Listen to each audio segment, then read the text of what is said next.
Saudara, terjangan banjir di Kabupaten Aceh Tamiang tak hanya menyebabkan korban jiwa, tapi juga meluluh lantakan wilayah itu. Menyebabkan kerusakan rumah warga, fasilitas umum termasuk sejumlah kendaraan rusak terseret banjir.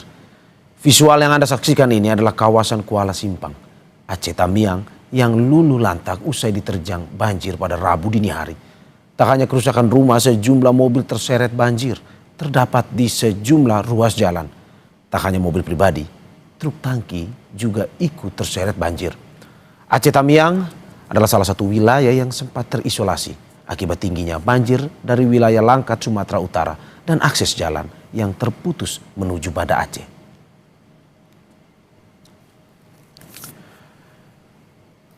Dan untuk mengetahui lebih lengkapnya, saudara, kita sudah bersama jurnalis Kompas TV, Emir Syahpurban, dan juru kamera Dedi Ginting di Aceh Tamiang. Emir, selamat pagi.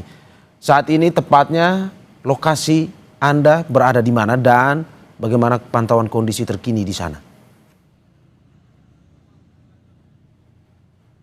Ya, Mario dan juga saudara, saat ini saya berada di Karangbaru, Kuala Simpang, Aceh Tamiang, yang saat ini saya berada di atas pemukiman warga yang sudah rata dengan tanah. Dapat Anda lihat, saudara, di sekeliling saya ini merupakan bekas-bekas bangunan rumah warga yang hancur akibat diterpa banjir bandang yang terjadi Rabu lalu. Dapat itu visual yang Anda saksikan, saudara, adalah perkampungan bernama Kampung Dalam. Dapat Anda lihat di sini sudah rata dengan tanah. Hanya tersisa sisa-sisa bangunan dan juga mobil-mobil kendaraan yang juga ikut terdampak banjir bandang yang terjadi Rabu lalu, saudara. Terhitung dari hari Rabu, berarti sekarang merupakan hari ke-8 warga terdampak banjir bandang. Informasi dari warga tadi, saudara, mengatakan untuk bantuan sendiri sampai dengan sekarang belum merata, sehingga warga sangat kekurangan akan bahan makanan. Juga untuk bertahan hidup, warga terpaksa meminum air banjir ataupun air genangan yang terlebih dahulu mereka saring sebelum akhirnya mereka minum. Begitu juga, saudara, mereka terpaksa untuk bertahan ataupun tinggal di atas puing-puing rumah mereka karena memang mereka sendiri tidak tahu akan ataupun mau tinggal di mana karena rumah mereka sudah hancur. Sehingga masyarakat sangat mengharapkan, Mario dan juga saudara, untuk bantuan agar segera dipercepat agar bantuan ataupun bahan makanan dapat dibagikan secara merata. Begitu juga dengan air bersih, warga sangat membutuhkan air bersih semenjak terjadinya banjir bandang yang melanda. Begitu juga dengan warga mengatakan membutuhkan posko-posko untuk tinggal sementara karena rumah mereka sudah rata dengan tanah, dan juga obat-obatan karena mereka khawatir rentannya terserang penyakit dengan kondisi saat ini.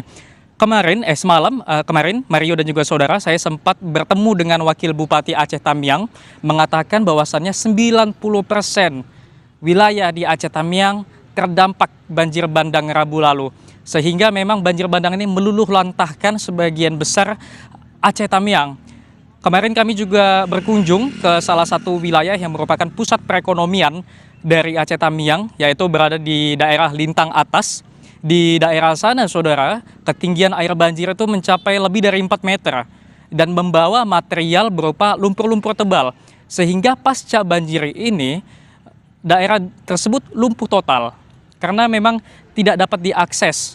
Namun pada kemarin kami sudah bisa mengakses wilayah tersebut dengan cara menumpangi mobil-mobil truk besar.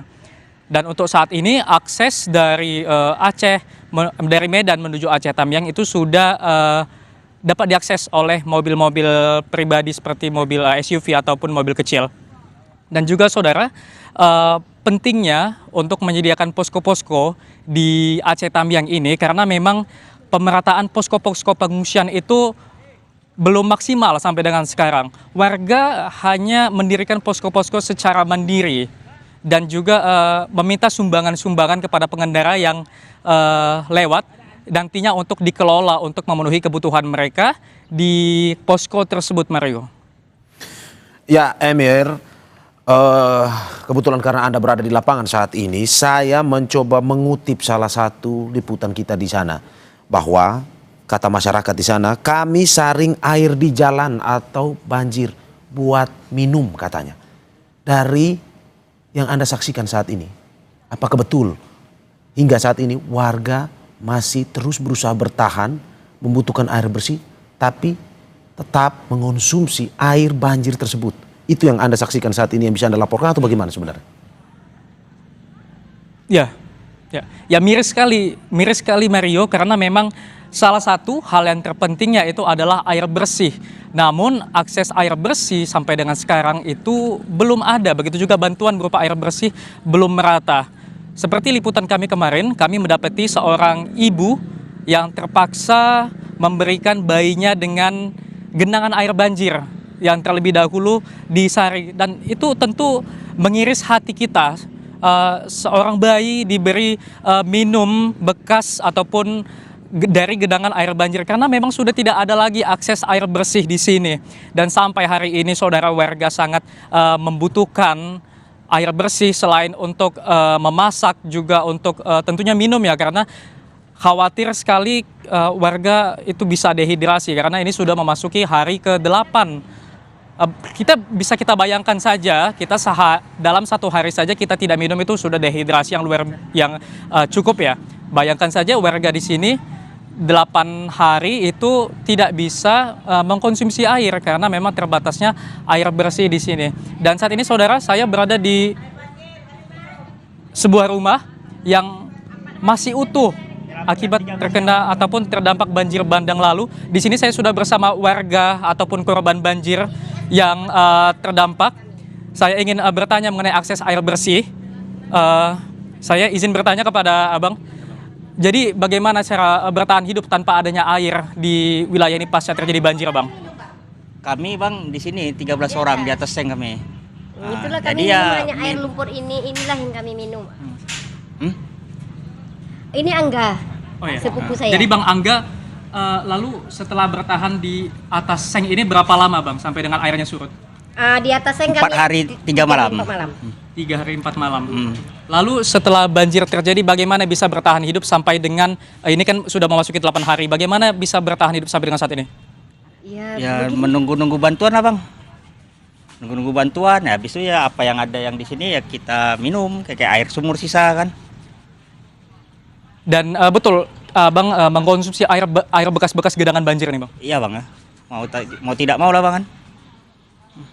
Baik, sampai saat ini belum ada bantuan yang merata dari pemerintah, benar itu Bang? Betul Bang. Namun saya sempat melihat tadinya ada helikopter lalu lalang. Kalau boleh tahu itu apakah menjatuhkan bantuan atau seperti apa ya Bang? Untuk saat ini di sini memang ada, nggak tahu lah dia jatuhkan di mana kan.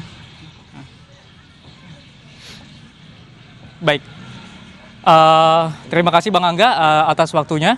Dan itu tadi saudara wawancara saya dengan Angga, salah satu korban yang terdampak banjir bandang lalu. Dan saat ini saya ingin kembali menanyakan korban banjir lainnya. Sudah bersama saya dengan Ibu siapa Ibu? Vira Pak. Baik, Ibu Vira. Boleh diceritakan Ibu bagaimana Ibu bisa bertahan sampai dengan 8 hari pasca banjir bandang kemarin? Bicarakan yang mana nih Bang? Bagaimana kemarin Ibu bisa bertahan pada saat terjadi banjir? Kami dievakuasi ke PLN itu, diambil. Bertahan hidup kami ada rezeki dikasih Allah, kayak yang anyut-anyut itu diambil berenang-berenang. Tapi sampai sekarang kami mohon Pak, bantuannya. Adik kami itu sakit. Kami belum ada turun apapun di sini, belum dapat bantuan apapun. Kami mau konsumsi air banjir itu. Ada sini banyak yang sakit Pak. Kami mohon, belum ada apa-apa kami di sini. Pesawat lewat, belum ada turun apa-apa di sini Pak. Kami ada itu sakit, ada yang sakit, ada anak-anak ini mulai batuk-batuk kami Pak. Ya saudara. Selain itu, Bu Vira, kalau boleh tahu untuk bertahan hidup untuk minum itu seperti apa Ibu? Minum kami air genang-genangan ini, nanti ada dapat aqua yang sisa-sisa hanyut, bahkan makanan yang di jalan-jalan itu Pak, yang ada yang anyut-anyut, yang bekas-bekas, yang ada di jalan lah, itulah kami makan. Baik, sampai saat ini bertahan di mana Ibu? Ini di sini untuk sementara waktu di situ, itu pun kami belum ada tenda Pak, untuk tenda, untuk kain, untuk apa, kami nggak ada kain, nggak ada tenda. Ini tenda pun dipasang belum ada itu Bang. Tuh kami baru pasang tenda kan, tenda aja kami nggak ada Pak, mesti kena hujan panas, kena angin abu-abu, kami belum ada bantuan apa-apa kami Pak. Artinya jikalau Ibu turun hujan itu seperti apa, Bu? Kebasahan lah Bang, kebasahan kami, nggak tahu kami bilang kayak mana. Terakhir Bu, apa yang Ibu dan korban lainnya butuhkan? Sandang pangan yang terutama kami Pak, untuk obat-obatan, adik kami tuh obat-obatan. Baik. Rumah Ibu di mana? Kalau boleh tahu Ibu tinggal di rumahnya yang di mana ya rumahnya? Saya di Kampung Landu, di sana. Di sana kan duluan kena di Kampung Landu. Saya mengungsi kemari dekat adik karena ini paling saya rasa tinggi, rupanya sama aja. Oh baik, terima kasih banyak Ibu Vira atas waktunya. Dan itu tadi saudara wawancara saya dengan salah seorang korban banjir lainnya. Dan saya memberitahu juga bahwasannya selain makanan dan juga air bersih, hal lainnya yang dibutuhkan adalah listrik dan juga komunikasi yang sampai saat ini terhambat. Itu juga membuat permasalahan bagi korban maupun warga yang datang ke Aceh Tamiang. Dan saat ini saudara, saya akan mengajak Anda melihat posko yang dibuat secara mandiri oleh masyarakat. Tepatnya saat ini saya berada di Kampung Dalam di Karangbaru, Kuala Simpang, Aceh Tamiang. Nah, ini dia saudara, visual yang Anda saksikan merupakan posko yang didirikan masyarakat secara mandiri. Posko ini yang diharapkan warga dapat melindungi mereka dari panas dan juga dari hujan yang akan menerpa nantinya, karena memang untuk rumah tinggal mereka sudah rata dengan tanah setelah dilanda banjir bandang yang terjadi Rabu lalu. Dan dapat Anda saksikan saudara, di sini korban-korban banjir berkumpul untuk mengisi daya alat komunikasi mereka berupa handphone ataupun smartphone, karena memang kita tim liputan dari Kompas TV datang ke lokasi dengan membawa mobil SNG ataupun mobil satelit yang memiliki daya listrik. Dan dapat Anda lihat di sini saudara, merupakan warga ataupun korban banjir di Aceh Tamiang yang berkumpul siang hari ini saudara.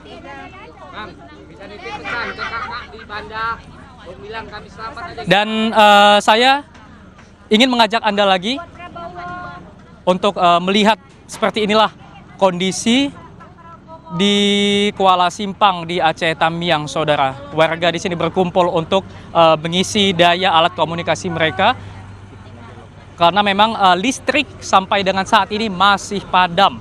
Begitu juga dengan akses komunikasi ataupun akses internet yang sampai dengan saat ini masih sulit untuk didapatkan. Dan saudara, saya ingin mengajak Anda mewawancarai salah seorang warga lagi yang merupakan korban banjir. Langsung saja kita sapa. Selamat siang Pak, dengan siapa Pak? Ibon, Bapak Ibon. Baik, Bapak Ibon, kalau boleh tahu Bapak tinggal di mana Pak? Kota Lintang Bawah. Kota Lintang Bawah. Bisa Bapak ceritakan mengenai kondisi di Kota Lintang Bawah, Pak? Kalau saya, pandangan mata saya, 100% Kota Lintang Bawah hancur. Cuman ya rumah semuanya hancur. Makanya Kak, kami sekeluarga aman Kak, selamat Kak. Kakak dengar di Banda Kak. Uci, kami selamat Uci yang di. Semua kami selamat, tinggal nyawa aja lah ini badan. Itu aja lah Pak, kalau 100% Kota Lintang hancur Pak. Akses jalan pun masih terputus, kami cuman manjat pohon, apa semuanya. Yang ada tinggal semangat hidup aja lah Pak. Itu aja lah Pak. Pak, artinya setelah banjir yang terjadi, nggak ada lagi yang tersisa Pak? Nggak ada yang tersisa lagi Pak, cuman baju di badan. Di sana pun kami di kampung makan, minum air bersih pun nggak ada lagi Pak. Cuman air itulah yang kami masak. Beras pun sekarang udah kehabisan lah semua, rata-rata kami keluar udah kehabisan Pak. Kita saling tolong menolong lah apa adanya Pak. Tapi alhamdulillah masih bisa lah kita bertahan hidup Pak. Pak, Bapak katakan tadi rumah Bapak berada di Lintang Bawah, benar Pak? Itu bagaimana cerita Bapak bisa sampai di lokasi ini? Saya alhamdulillah sekeluarga, saya anak 3 sama bini. tetangga lah yang nolong dari Rabung ke Rabung lah kami ke rumah tertinggi Pak. Rumah saya kan di belakang masjid bertingkat. Ke Rabung lah, di atas Rabung lah kami rata-rata selamat Pak. Di atas seng. Ada rumah satu lah yang bertahan di situlah Pak kami Pak. Kalau boleh tahu bagaimana Pak bisa apakah berjalan kaki, apakah menumpang kendaraan atau seperti apa Pak? Yang sekarang ini. Kalau sekarang ini kami keluar ya dari jalan lah tuh. Dari Kota Lintang kami keluar. Akses bisa dari Puskesmas terus ke Gang Aceh bisa. Cuman di sana kan mungkin udah bawa kali kami nggak sanggup. Makanya kami keluar dari jembatan. Ya melewatin sisa-sisa puing bangunan lah Pak, kita bilangin. Nih.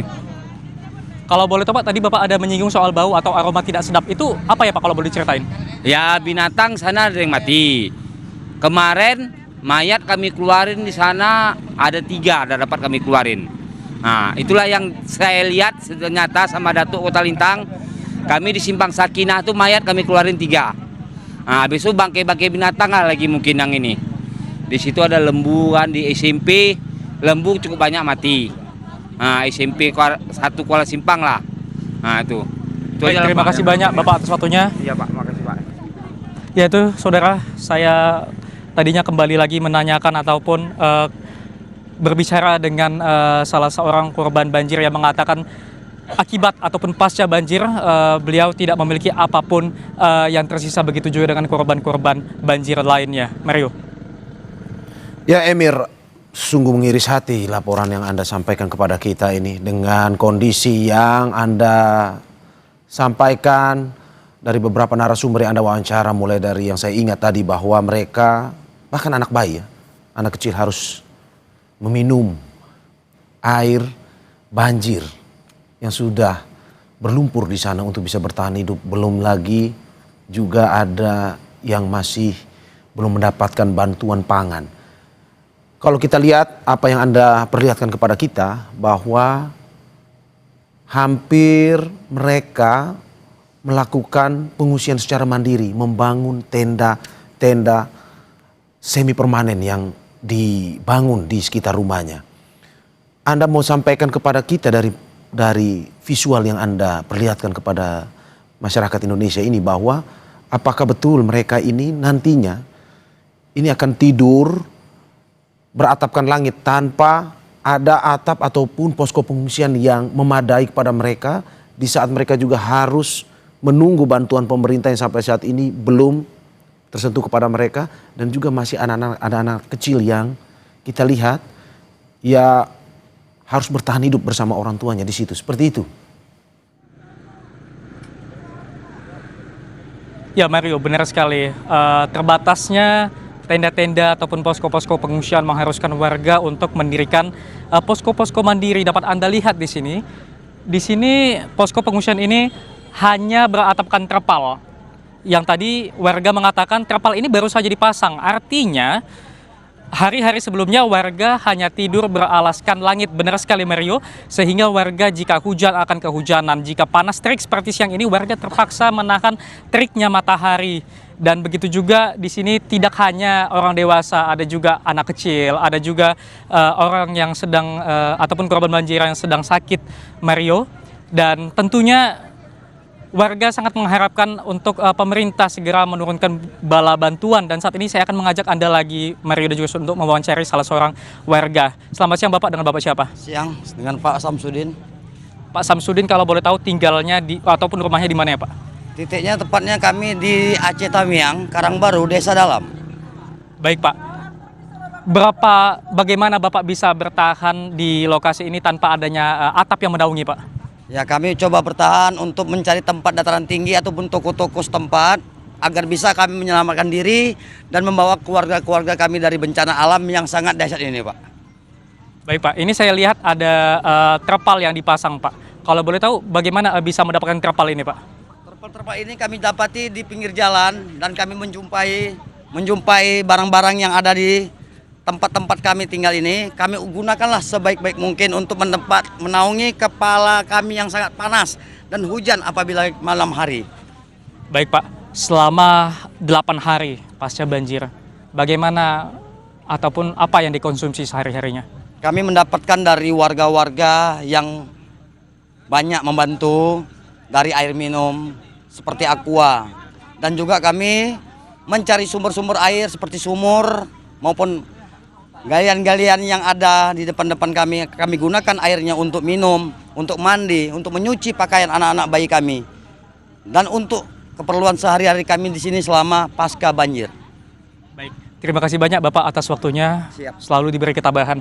Dan Mario, selain tidur beratapkan langit tadi seperti yang Anda katakan, saya akan menunjukkan ataupun menggambarkan kepada Anda seperti apa air banjir ataupun genangan air yang dikonsumsi oleh warga.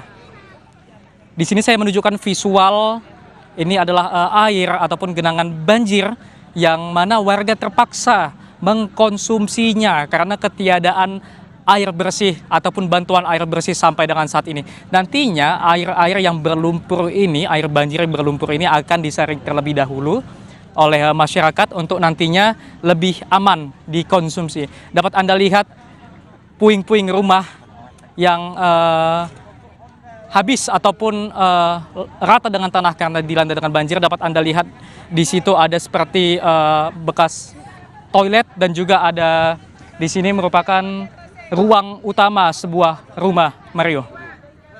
Ya, terima kasih Emir Syahpurba dan Dedi Ginting atas laporan. Kita berharap pemerintah bisa cepat memberikan bantuan ke lokasi Anda melaporkan saat ini. Tetapi tetap tahan karena kita akan terus mengupdate kondisi terkini dari sana lagi. Terima kasih sekali lagi Emir Syahpurba, Dedi Ginting. Selamat bertugas kembali dan tetap utamakan kehati-hatian. Dan saudara jangan kemana-mana karena breaking news akan kembali tetap di Kompas TV bersama rekan saya Bella